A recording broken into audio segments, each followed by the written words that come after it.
Hi everyone, welcome back to my channel. I'm Victoria and I do content about my life in Scotland and beyond, mostly travel, photography and content creation, as that is, well, my job. And I do sometimes pop in a little bit of wellness and fitness as well, but at the moment I'm on a tour of Scotland with Rabbie's tour company. This trip has been kindly gifted by them to me, and today we are heading to the Highlands.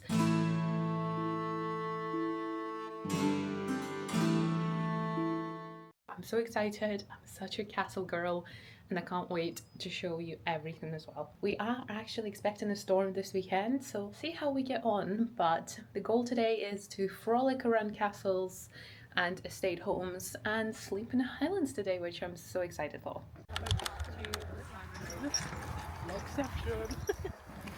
That's the boat. Is that the boat? Why can't I spin it? There we go. That's the boat. Okay. Oh my god. I'm excited and scared and everything. Yay! Alright. Oh my gosh! We did it! Please stay seated for the entire journey until I've tied the boat up on the island and switched the engine off. In the unlikely instance we do have an emergency, life jackets are all in the blue box there, but you will be glad to know we've never ever had to use them in an emergency before. It takes about 10-15 minutes out to the island. We'll have to head towards Benarty Hill to start with to clear a sandbank, but once we clear it we'll turn in towards the island. We have no staff on the island. If you have an emergency on the island, it's set to channel 2, just switch it on, give us a call if you need to get us in an emergency. So Loch Leven is a tiny island in the middle of the peaceful Loch that once held one of Scotland's most famous queens. Mary Queen of Scots was imprisoned here back in 1567 after being forced to abdicate the throne, and she actually escaped from this very island disguised in hells by her supporters, sailing across the Loch to freedom. Oh my god, I can't see. Today it's quiet, almost serene, but when you stand here, you can definitely feel the mix of power, courage, and the heartbreak in the air. This is Loch Leven landscape. You can also see the Culross house that you can actually only see from this point. It's like over there. And the story about it is actually that the person who designed Holyrood Palace, this is the house he built for himself. This is what it looks like a bit closer.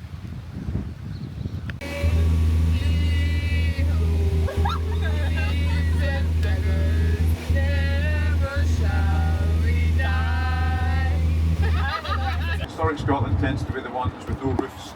National Trust tends to be the one with roofs or private. If they can hire it out for weddings and stuff, it tends to be private. Historic Scotland gets the ones that only they can make money from.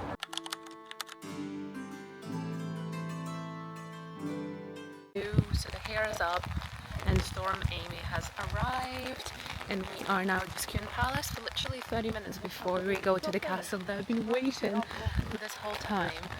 So I've been here before and it's very nice to see it once again and actually up close because they have beautiful red ivy here too. Scone Palace was the ancient crown place of Scottish kings, including Macbeth and Robert the Bruce, and it's also the historic home of the Stone of Destiny.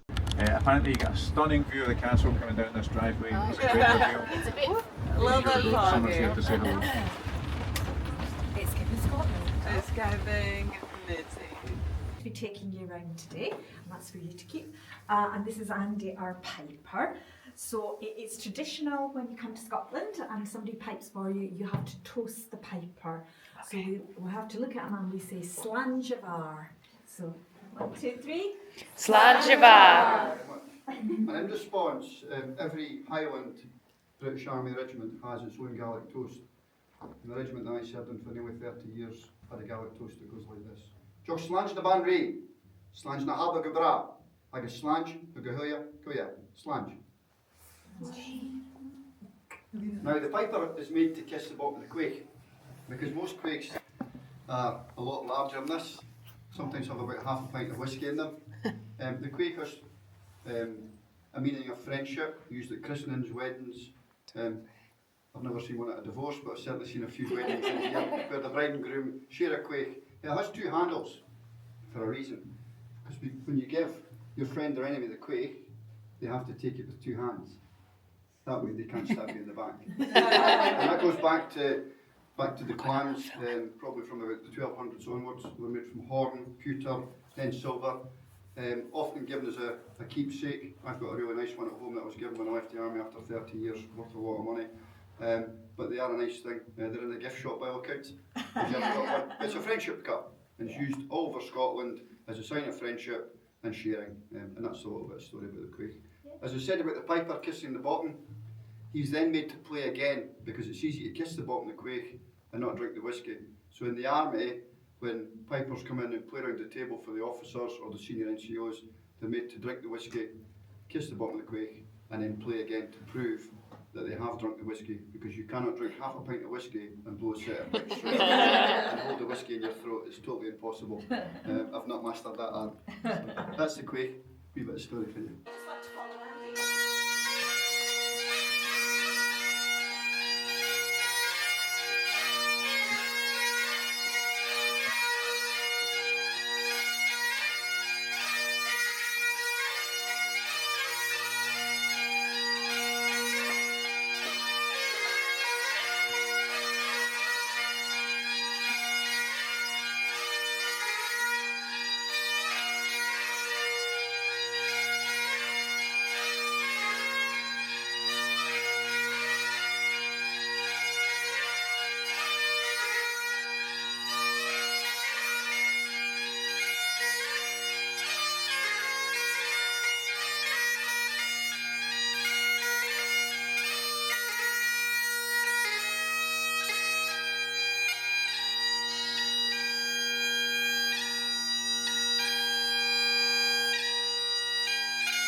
And since 1843 there have been 17 sovereigns pipers.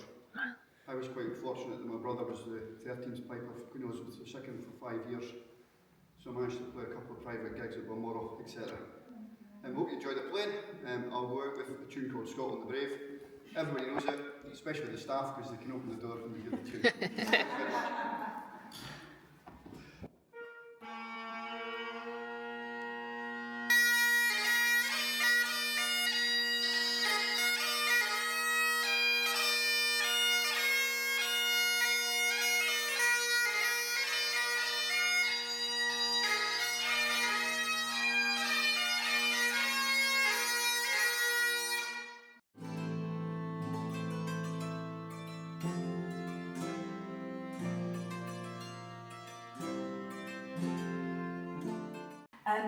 Below us were cellars for storage, and then this was the entrance hall to the castle and where the servants lived. And then up above was the great hall for the family. Now in the 1400s we didn't have the stairs here. This was a solid wall, and to get into the castle you had to come through the guard room, which is at the top on the right hand side, but we'll see that later on in your act or talked too much, or if they thought she was a witch. So this bit opens out and goes around the face like this. And then the bit here goes into the mouth and keeps her tongue down so that she can't talk. So if she was a terrible nag to her poor husband, she wouldn't be able to nag anymore. But more importantly, if she was a witch, she wouldn't be able to cast any spells. This one is particularly nasty. I don't know if you can see, there's 2 prongs on either side there, and that would have gone into the top of her mouth and into the base as well. So it would have been quite painful actually. Now we don't know where this came from. It may be one of those things that one of the earls has picked up on his travels, but all I would say is Forfar is our nearest small town. It's about a 10-minute drive from here, and that was a centre for burning women as witches in the 15 and 1600s. If you have a look here at the wall, just underneath the buffalo horns, you can still vaguely see the outline of a door. Can everyone see that? The white outline. So this is our secret room, and the story goes that a long time ago, on Saturday night, our Lord Glams and his friend the Earl of Crawford were in this room. Now it was a Saturday, so they were being quite wild. They were drinking whiskey and playing cards, and it was getting later and later. In fact, it was almost midnight. Now midnight on a Saturday turns into Sunday morning, and Scotland was very religious at the time. It was considered a sin to drink alcohol or gamble on the Lord's Day. So one of the servants came and knocked on the door here and begged the two young men to stop. But Lord Glams was having none of it, and he said, "Get out, this is my castle, and if I want to play cards with the devil himself until doomsday, then I shall." So of course the servants left them to it. A short time later, just as the clock struck midnight, there was another knock at the door here. Now Lord Glams was furious. He thought the servants had come back to disturb him. So he threw the door open, but it wasn't the servants. It was, in fact, the devil. And the devil said, "I hear you wish to play cards with me until doomsday. Well, so you shall." And he bricked the two young men into this room. Now it said, if you listen very carefully, with your ear up against the wall here, you can still sometimes hear the shuffling of the cards, the clinking of the whiskey glasses, and the sobbing of the two men trapped in this room for eternity, playing cards with the devil.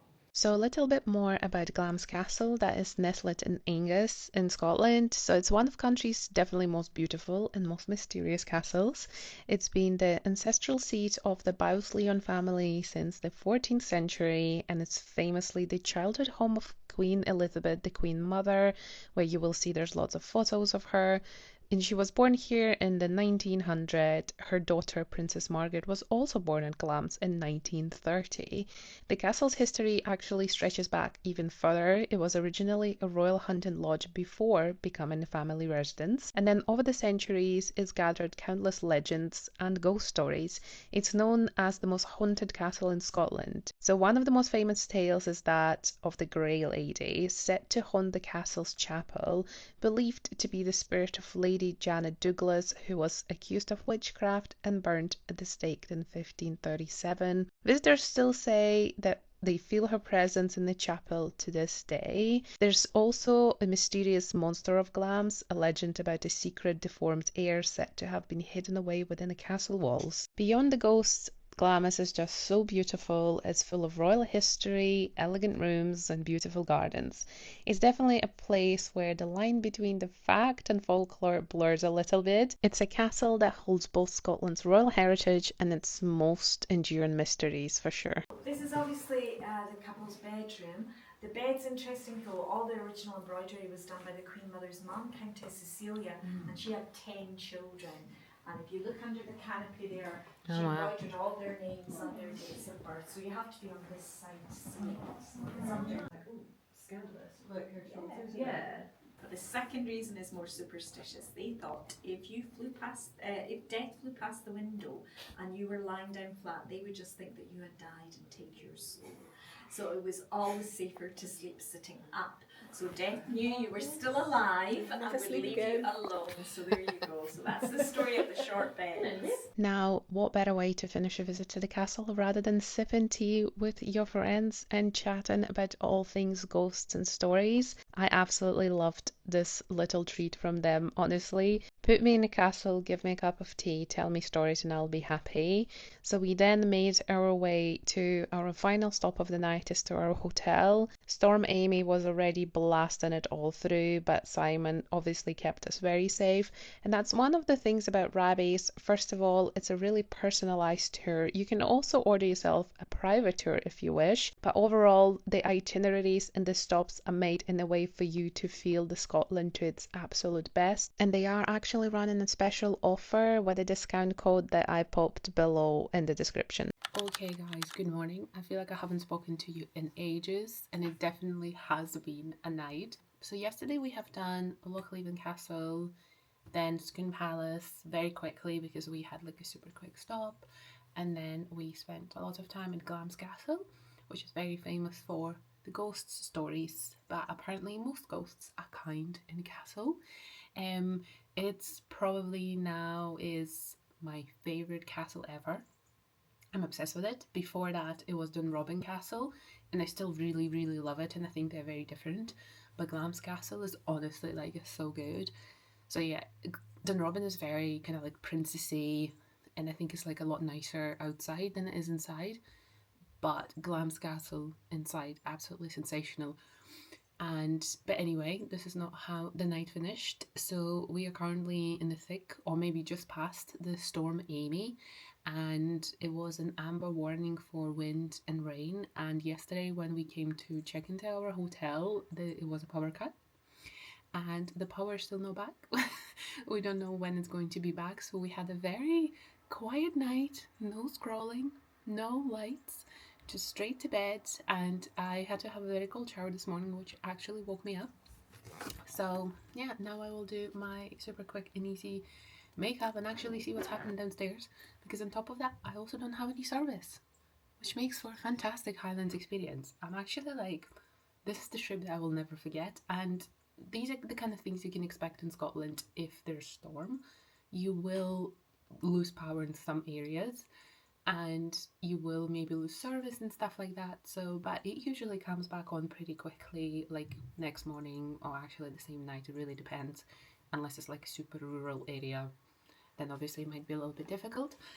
So I'm just gonna crack on with my makeup and see what's happening downstairs, because I don't even know if anyone is awake. What are people doing? It's 8 a.m. I'm still in my room. So this is my view from my room. It's a very beautiful Cairngorms Park view, and the hotel is like an old Victorian mansion. Everything in this place is quite old, and this is kind of how I like things to be. I like history and I like it being old. Now, don't mind the mess, I'll show you around a little bit, because I didn't actually sleep in this room yesterday. We all got a bit too scared, so I slept in a different room with one of the girls. So you have a lot of like lovely prints that are probably older than me. A bed, the chair that I just sat on, a little chest of drawers that again is older than me for a fact, a little, very small, cute little bathroom. I love the windows like that, they actually like make me so happy. The teeniest tiniest shower, but a very cozy room nonetheless. And I tell you what, it does look much better in light, in daylight. So yeah, a lot of mirrors as well. So as I said, I'm going to pop some makeup on and see what's happening downstairs, and might even go for like a little snooch around the area just to see the beautiful leaves and the woods and everything like that.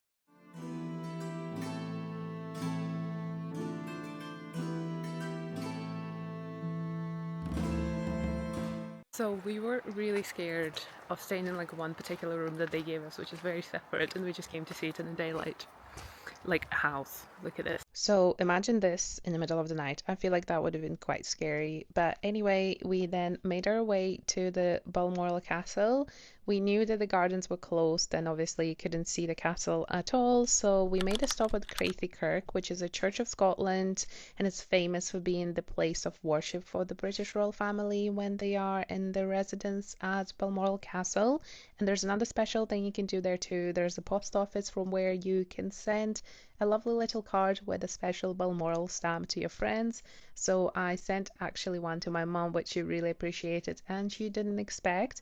Now we only managed to see, well, the gates of the Balmoral Castle, but that's still enough for me considering the weather. Then we made a couple of quick stops, mostly kind of like for photo opportunities. And again, exactly why I love Simon from Rabbie's, because he will stop you wherever you want. And then we made our snack stop at the Braemar, the famous place where you can find Five Arms. And then we also popped along to this bakery that also doubles up as a brewery. They had it all on display. You could literally see what's happening there. We were there on a Saturday or Sunday, I think it was Saturday, so we could see how everything was made, and some of the things were actively brewing there too. We then made once again a couple of stops to see the crazy river after the storm Amy, more photo stops and opportunities to enjoy Scotland. For many of the girls, it was actually their first time in Scotland or their first time in the Scottish Highlands, so it's nice to see so many things all at the same time. And the weather was actually getting better. Now we did place Rabbie's van in a very picturesque setting so we could take some more content of it as well. And that moment was the time to sort of like descend into the Highlands. We are leaving the Highlands bit by bit as we are coming to the end of our trip, more or less. Hello everyone, happy, what is it now, Saturday evening. We arrived to Pitlochry about 2-3 hours ago, and this is our final night on the tour of Scotland, Mary Queen of Scots, kind of like royal tour castles, however you want to name it. And I'm just walking down to grab a few snacks for my cozy night in. We are heading for dinner, but I just really want some fruit tonight. I just really want some berries or something like this, so heading to get that. I'm very excited.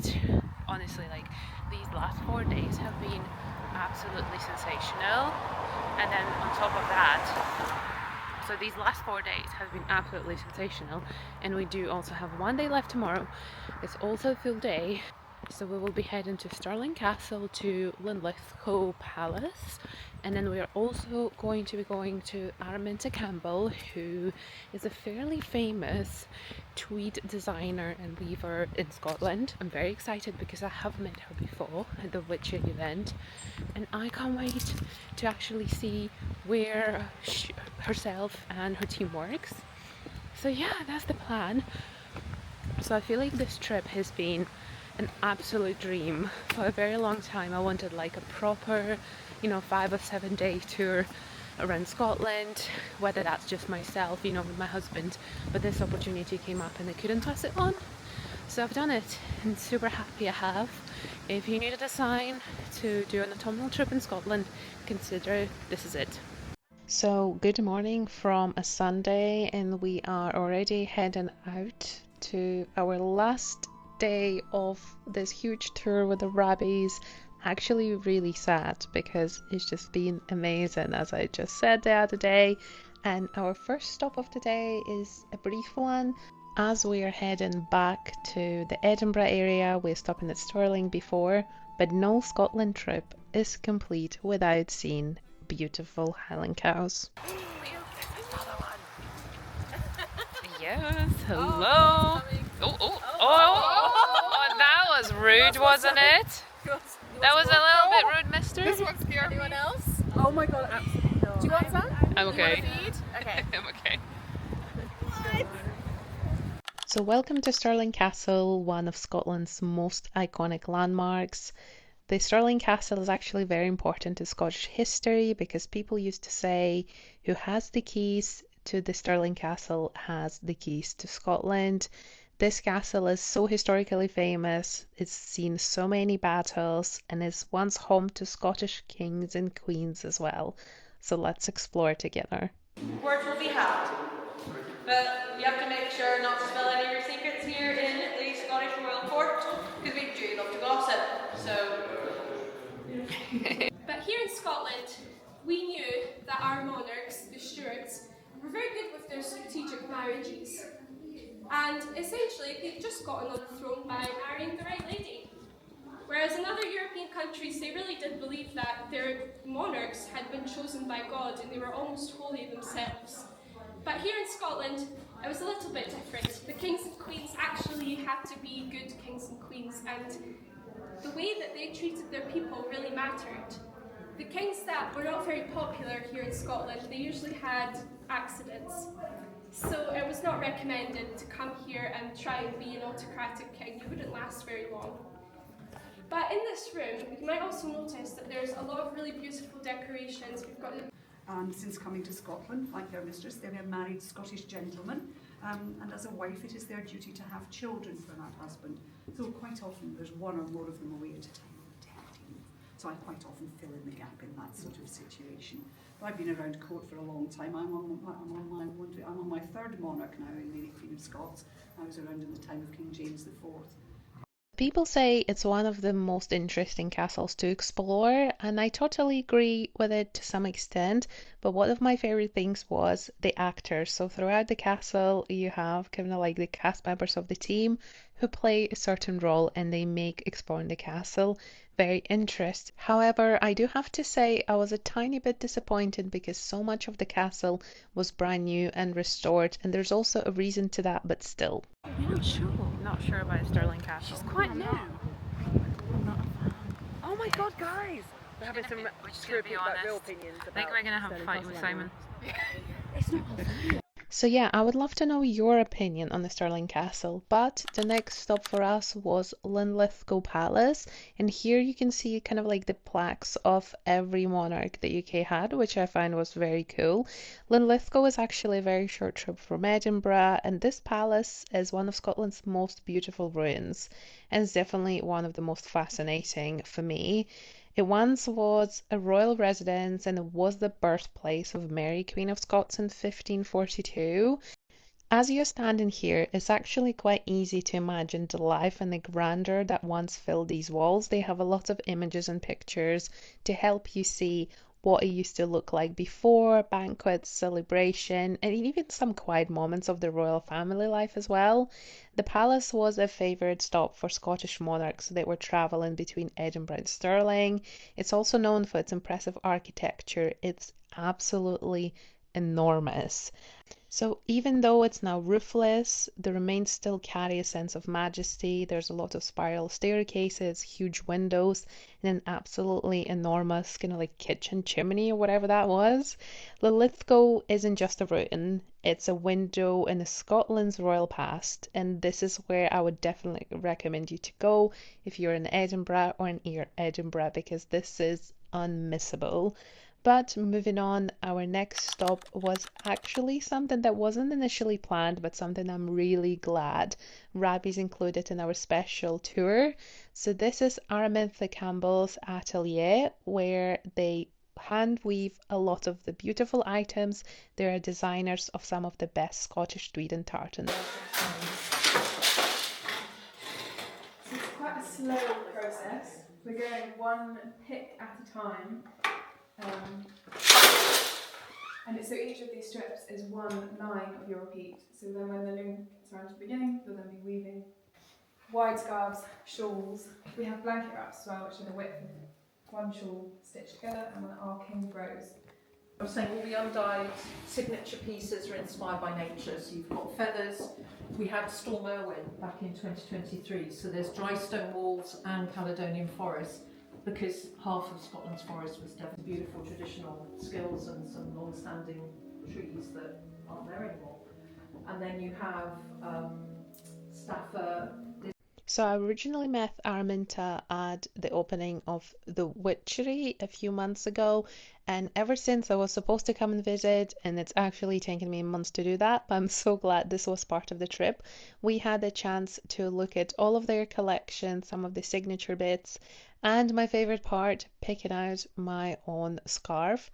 Just look at this autumn woodland situation. I love tartan, I love tweed. I'm honestly Scotland's biggest fan in terms of the craft, the history, everything. So this place was extremely special for me to visit. Around this corner you should start to recognise. Outlander! Guys, what's for sale and shall we buy it? Obviously fake, but... And the last stop on our itinerary, again, it wasn't planned before, but we had some spare time, so Simon's taken us there. It's Culross, one of Scotland's most charming and best preserved villages. Fans of Outlander might recognise it instantly. Culross stood in for the fictional village of Cranesmere in the series, from Clare's herb garden to the historic palace courtyard. So many iconic scenes were filmed right here, and I know Simon from Rabbie's is obsessed with it too. What do you think this is? No one's ever got this, to be fair, so I might as well just tell you. Although the best clue I can give you, if you know the history behind it, is it's not Scotland, France, the US or Jamaica. So that leaves just one country left that the story visits. England. Where do they go in England in the story? Anyone know? No. It's when the Jacobites march all the way down, almost to London, to get as far as Derby, just 120 miles from London. The capital's in a panic. George II's got his bags packed, all the gold he can carry, ready to set sail for Europe if they reach the capital. But one man changes the course of history. Irish guy, Dudley Bradstreet, called himself Oliver Williams, to infiltrate their camp. Tells them a massive lie that there's 30,000 people waiting for them in London, big army. And it's a lie, but they're like, oh, do we, don't we? So they have the argument in here. Jamie pledges to follow Charlie all the way to London, should he go, but the other generals much more hesitant. And while that's going on, Claire is extracting teeth on these steps here. Remember that?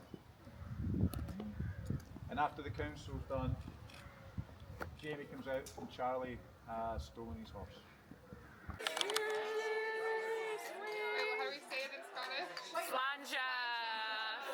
Oh my god, guys.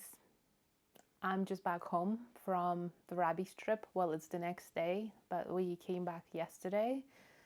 And am I a bit depressed? Am I travel sick in terms of I want to go traveling again? Yes, I am.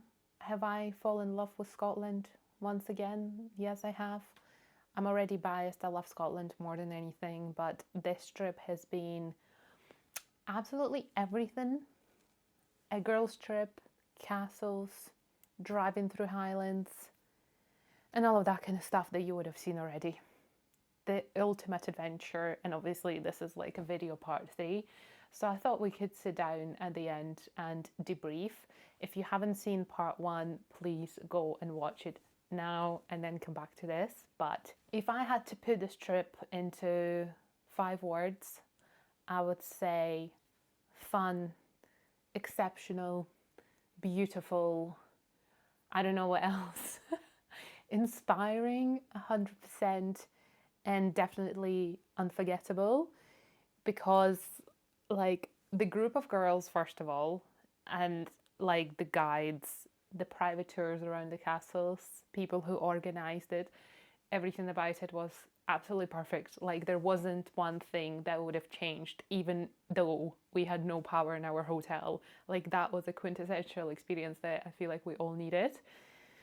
But yeah, if I had to say one thing, this is your sign to book that trip to Scotland, and book it with Rabbies if you can, I guess, because obviously this trip, this tour that we have been on was a press trip, but I have been on Rabbie's tours before, so I could definitely recommend, and I will talk to you about something else after what I have prepared. So I thought it would be nice to kind of like sit down together and have a look at everything I bought or I got on this trip. It's actually not a lot of things, but there are a few things, and I just wanted to show you some of the things I was either gifted by the team or that I picked up myself. So one of the first things I think that was like on day 2 I picked it up was this. You could think like, Victoria, what the hell is this? So this is an apprentice pillar from the Rosslyn Chapel. So if you go into the Rosslyn Chapel, there are 2 pillars kind of like at the top end. One of them is an apprentice pillar and the other one is the master pillar. So there's a whole story about that. I'm not going to tell it now because it will take me like half an hour to tell you. But the story is about the fact that the apprentice potentially made a much better pillar than his master did. And apprentice stonemason, and they were selling these tiny little pillars in the shop. You can either get the master pillar or the apprentice pillar, and I loved the apprentice pillar so much more. I think it's just like a little souvenir. It's absolutely beautiful. This one was £8, and then they had like a huge one as well, and I thought to get this for the end of my bookshelf. It's actually very light, so it's not actually going to hold your books, but it looks really nice, and it was like a nice little gift from Rosslyn, so I picked that up. The next thing, I'm trying to go like as we went through the itinerary as well, just to like show you. I don't have stuff from like every single location. Then at the Scone Palace, we were given this piece of literature, which is just basically like a guidebook. It's called Scone Palace, the crowning place of Scottish kings. And here you have like really beautiful photography and the whole map of like the grounds and everything. It's just kind of like one of those table journals, I guess, that you can flick through. And also because you're not allowed to take any photos there, this is very nice to kind of like discover it in a bit more detail once you do. One thing worth noting is the fact that we did actually have access to, or permission to photograph in most places, like Rosslyn Chapel. Unfortunately, Scone Palace we didn't, so it was really nice of them to gift us all of these things, so you have like super detailed bits. I'm normally not the person to buy like literature from historic places about them because I'm more visual, but they gifted it to us, and obviously who I am to say no. Then we went to Glams Castle. Glams Castle is now officially my favourite castle. It's kind of like on the same place with Dunrobin Castle because I can't like, they're quite different. So I don't think I should put Dunrobin in a second place because they are just both very beautiful. Anyway, at Glams Castle, they have absolutely spoiled us from top to bottom, and I feel like Glams Castle part is actually the biggest part of this video, which you would have seen until you got there. So they got us this little book that's just called Glams Castle, and there's like a lot about, you know, the geography, the gardens, the garments, like again, so much to learn and so much to see, and it's very much like how the tour takes you through, so it's where you start and then where you finish. And then they also gave us this huge book, which we didn't expect. It's called A Glams Treasury, and it's all about, what does it say? A celebration of the 650th anniversary of the granting of the thanage of Glams to Sir John Lyon in 1372. So this one is basically like a documentation of all, I guess, like treasures within the castle and what's there, and it's a bit more about them. So there's like different people talking about different parts of the castle. It's really detailed. I feel like it's very nerdy as well, which is what I love too. And there's different people, so it's whether there's a former castle guide and photographer talking about his favorite thing. There's loads of guides. There's the Earl as well. So there's everyone is talking about basically their favorite thing. And it does say here that, wait, where is this? I haven't actually flicked through it yet properly, so I'm discovering it with you as I go. Yeah, it says, Her Majesty the Queen graciously agreed to select a favourite item for this book and kindly granted permission for the publication of images from the address of congratulation presented to Lady Elizabeth Bowes-Lyon on her approaching royal wedding by the County of Forfarshire in 1923. So, yeah, a very detailed one, so I'm looking forward to getting stuck into this actually. So that was all of kind of like literature bits, and one of the things that I did pick up for myself and bought myself as well is this tiny little beautiful cup. I don't think you can call it a mug because it's quite like it's not quite like a flat white mug, but it's a small coffee or like a super small tea kind of cup. I actually make my matcha in this. So I picked this up and the Balmoral post office and like a / gift shop, not the actual Balmoral Castle gift shop, but like a gift shop that's at the car park before it. And that's the same post office where I sent the beautiful Balmoral card to my mum. Now, unfortunately, I have now binned the tag from it, so I can't tell you who made this because there was a person, a designer who made this. So I'm going to find out because I would have posted this on my stories and pop it on the screen.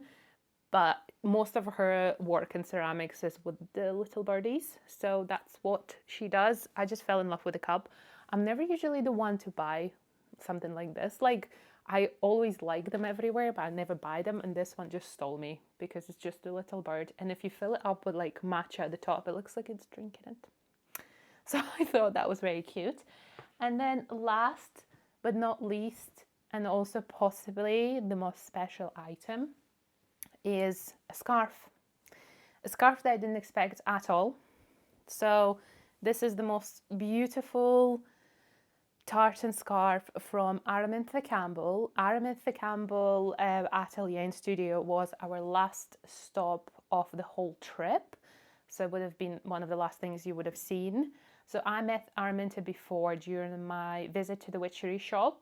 If you haven't seen that video, have a look. It's kind of like just the launch of the shop. And because there's a very famous restaurant and a hotel, the Witchery, and they had a shop opening back, I think it was April. And that's where I met the lovely Araminta, who is one of the only hand weavers in Scotland, and for that matter in the world. And they're actually probably the largest employer of hand weavers, so therefore all their pieces are very exclusive, very premium. This one is obviously not hand woven because I simply cannot afford an item that way. But this was kindly gifted to us again by Rabbie's, and they purchased these for us as we were at the store, which I would have told you about already. And this is the special, I think it's called Autumn Woodland Walk, the special tartan. And because I am a warm autumn, as my color analysis told me, this scarf I feel like is the best thing that I've ever owned in terms of scarves. I have quite a few from other places, but this is probably now is my favorite. It's a thin scarf, but it's quite long, so you can definitely like pop it over and walk that way. I'm gonna pop a picture of me with it on the screen just so you can see how nice it is. So if you fancy having a look at what Araminta does and some of the other pieces, I will leave a link down below to see what they do. And honestly, I'm worried about like wearing it all the time because I don't want it to like get worn out, but also I want to wear it all the time, if that makes sense. So tell me if you're the same, because clearly I can't stop myself. So yeah, that was kind of all the things that I had to show you from the Rabbie's trip. And now for something very special for you guys.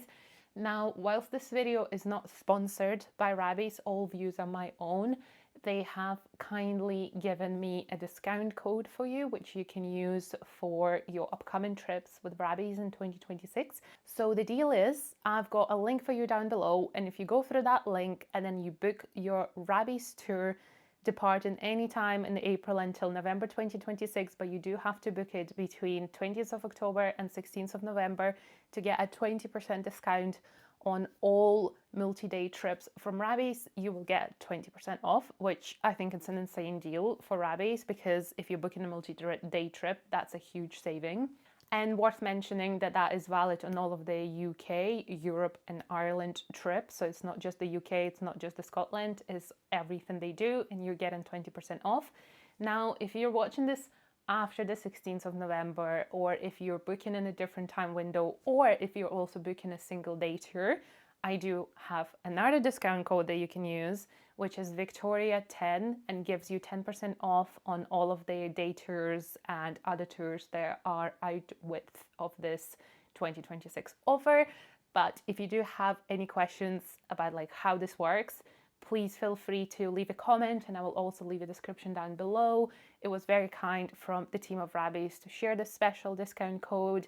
And I know after posting on Instagram about this already, some of the people already used it and everyone seems very happy. So I hope you will be able to use it too. And this is a very personal message to say to you guys. Thank you so much for watching this video and all of my other videos. I've been putting a lot more effort into my YouTube lately, and I feel like we are finally growing a community, so there will be more videos. I'm becoming more consistent, even though I manage my agency job on the top of it. But hopefully, you know, I will be able to do more of this as the time goes on. So thank you so much for all your support. Please tell me if you have any trips planned, what are those? And if it's a Scotland trip, please tell me where you're going. Or if it's anywhere else, tell me where you're going. I'm actually going to Switzerland in a couple of weeks, which I will be vlogging as well. We're going to Zurich and then Bern. So again, I will see you in Switzerland. And yeah, let me know your plans. Let me know what you thought about this video, about this trip with Rabbie's. And again, if you have any questions, please also do let me know. And then the biggest ask is to like this video, put your notifications on with the bell, and then subscribe to my channel. And yeah, I will see you in the next video. Thank you so much for watching this. Love you all.